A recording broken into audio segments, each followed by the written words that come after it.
Hi everyone, this is your instructor Alina Sheikh, and today we'll be starting with Indus Water Treaty. In the previous videos, we have covered a chapter topography, agriculture, and climate along with the past papers, and then we started with water and we covered different things in the water like the traditional methods of irrigation and the modern methods of irrigation, along with the uses of water.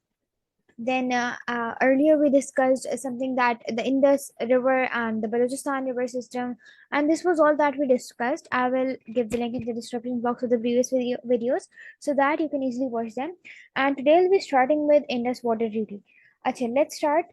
So जब 1947 में सब continent divide हुआ था India और पाकिस्तान में, जब सब continent divide हुआ था तो इसका मतलब है सारे एसेट्स भी डिवाइड हुए होंगे, क्योंकि इंडिया और पाकिस्तान पहले एक थे, अब उन दोनों को एसेट्स चाहिए थे जो भी हर चीज मतलब डिवाइड हुई थी।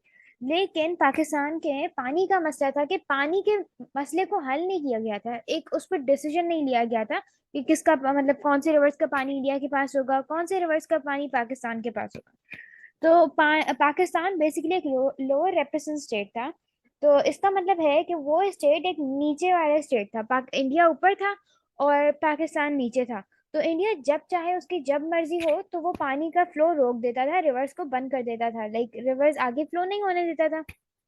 वो करता इसलिए था क्योंकि पाकिस्तान बेसिकली एक एग्रीकल्चरल कंट्री थी।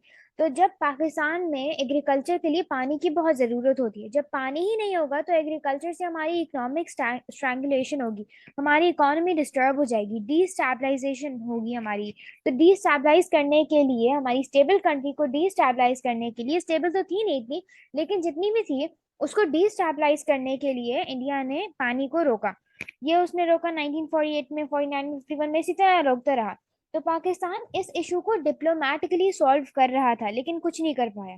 1960 में ये एक ट्रीटी साइन हुई थी और वर्ल्ड बैंक के कोलैबोरेशन से। उसमें रिवर्स को डिवाइड किया था, सारे रूल्स एंड रेगुलेशन बताए थे कि कौन सी रिवर किसके पास होगी और किस तरह पानी डिवाइड हो रहा है।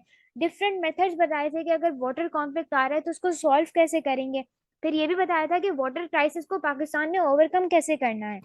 So, in this water treaty, it was signed in 1960. It is a treaty between India and Pakistan with the help of UN on water distribution of different words. Basically, हम इंडिया से उस वक्त हम इतने strong नहीं थे, तो India हमें दे भी नहीं रहा था, हमारी बात सुन नहीं रहा था। तो हमने international Pappo I mean UNO को कहा, हमने उसे अपने दुख सुनाए कि भाई हमें पानी चाहिए, पानी नहीं होगा, हमारे पाकिस्तान में एग्रीकल्चर है, हमारे सारे पौधे ये तबाह हो जाएंगे, हमारा खाना नहीं होगा। हमने उसे बहुत सारे दुख सुनाए। तो उसने आखिरकार आकर पाकिस्तान और इंडिया के बीच में एक ट्रीटी साइन कराई जिसको हम कहते हैं Indus water treaty.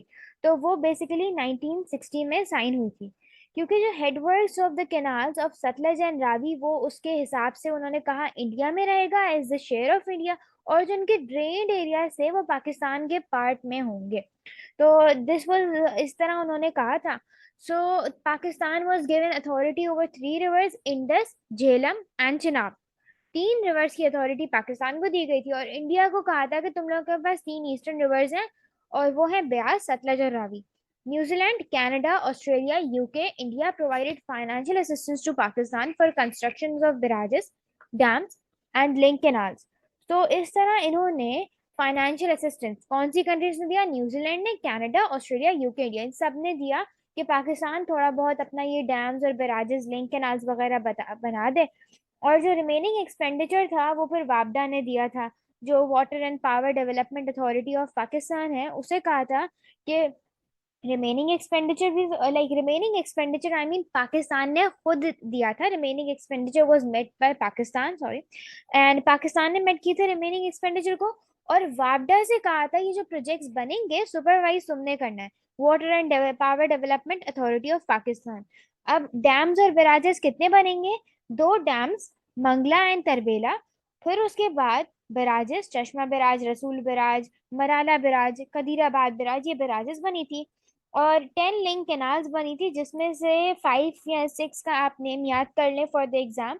Marala Ravi, रसूल, कदीराबाद, कदीराबाद बालोकी, बालोकी सुलेमान की 1, बालोकी सुलेमान की 2, चश्मा चश्मा झेलम, तौनसा पंचनद और भी कुछ हैं। सो दिस हमारे पास ये लिंक कैनाल्स थी। अब जो डैम्स बनाए थे ना वो अयूब खान के दौर के बाद कोई डैम नहीं बना। तो जैसे हमें पाकिस्तान को पानी की जरूरत ही नहीं है, इतना पानी है, मजाक कर रही हूँ ऐसा नहीं है, हमें पानी की बहुत शदीद जरूरत है, लेकिन डैम बनाया नहीं है। चीफ जस्टिस ने अभी जो आए थे उन्होंने हमसे पैसे लिए और डैम बनाना भी शुरू किया, लेकिन वो बना नहीं था। दयामीर भाषा डैम है, और दुआ करें कि बस बन जाए। सो उसके बाद, why was Indus water treaty necessary? Punjab was divided between India and Pakistan in 1947। India और पाकिस्तान सब कॉन्टिनेंट डिवाइड हो गया था। तो इसी तरह जो पंजाब का जो प्रोविंस था वो भी ईस्ट पंजाब और वेस्ट पंजाब, इन दोनों में डिवाइड हुआ था। तो the headworks of many rivers of Pakistan, Pakistan की बहुत सारी रिवर्स के हेडवर्क्स इंडिया में थे। Ravi at Madhopur, Sutlej at Ferozepur. पाकिस्तान को पानी चाहिए था इन रिवर्स का, क्योंकि रेनफॉल पाकिस्तान में इनसफिशिएंट है, अनरिलायबल है, डिस्ट्रीब्यूशन उसकी वेरी करती है, वो भी अनरिलायबल है, टाइमिंग्स भी अनरिलायबल है, कुछ पता ही नहीं है कि बारिश कब होगी। Increasing population means more food, need of food. Pakistan में बहुत सारी पॉपुलेशन थी, तो खाना तो चाहिए ना, हमें रहने के लिए खाना नहीं मिलेगा हम कैसे जिएंगे? कुन only be provided from irrigated land. अब खाना आएगा तो फिर इरिगेटेड लैंड से ही आएगा, जब एक लैंड पे पानी होगा तो उससे ही तो पौधा उगेगा। India stopped water of these rivers in 1948 1915, मतलब इन ईयर्स में इंडिया ने पानी रोक दिया। तो इससे पाकिस्तान की जो एग्रो बेस्ड इकोनॉमी है, मतलब हमारी इकोनॉमी एग्रीकल्चर पे बेस्ड है, इस पर एक डायरेक्ट थ्रेट था। तो पाकिस्तान ने पानी लेना था इंडिया से, परचेज करता था, पैसे देता था। अब परमानेंट सोल्यूशन जरूरी था कि अगर पाकिस्तान को सेव करना है, इंडिया पाकिस्तान को एक्सप्लॉइट करना चाहता था बेसिकली एट दैट टाइम। वो चाहता था कि पाकिस्तान वापस से इंडिया में आ जाए, because Indians were not in the favour of partition. तो परमानेंट सोल्यूशन निकाला पाकिस्तान ने, कोशिश की कि एक परमानेंट सोल्यूशन निकाले to save themselves from Indian exploitation. So अब हम आगे बढ़ते हैं। अब अगर हम इस मैप को देखें, the map you can see कि जो तमाम रिवर्स हैं वो सारे यहाँ से, लाइक इंडिया से आ रहे हैं, और अगर इंडिया से नहीं तो इंडियन कश्मीर से आ रहे हैं, जो इंडिया का, लाइक इंडिया के पास जो कश्मीर है वहां से आ रहे हैं। वहीं सो अब सारे रिवर्स जब इंडिया से आ रहे हैं, तो इंडिया का जब दिल चाहे उसने पानी रोक लिया, अपने पास रख लिया। सो पाकिस्तान में, और वो कभी कभी ऐसे करता था कि पानी को फ्लो ही नहीं होने देता था, कोई डैम बैराज या कुछ भी बना लेता था इस तरह का, कोई भी ऐसा प्रोजेक्ट शुरू कर देता था कि पानी फिर पाकिस्तान में आता नहीं था। ये पानी ऊपर ही इधर रुक जाता था और नीचे नहीं आता था।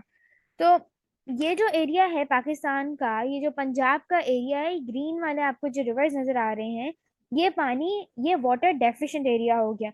मतलब एग्रीकल्चरल एक्टिविटी और इकोनॉमी सब कुछ डिस्टर्ब हो गया। तो इसकी वजह से इंडस वाटर ट्रीटी वो साइन, जिसमें इंडस झेलम चिनाब पाकिस्तान को दिया, और इंडिया से कहा कि इसके ऊपर पानी को स्टोर नहीं करेगा, मतलब पाकिस्तान के रिवर्स पर अपने पानी को नहीं स्टोर करेगा, और इस तरह के कोई प्रोजेक्ट्स नहीं बनाएगा जिससे natural water flow to Pakistan disturb हो रहा है। हालांकि ये इंडिया को अलाउड था कि ऐसे प्रोजेक्ट बनाए जिससे नेचुरल वाटर फ्लो डिस्टर्ब ना हो, तो उसने वो बनाए थे।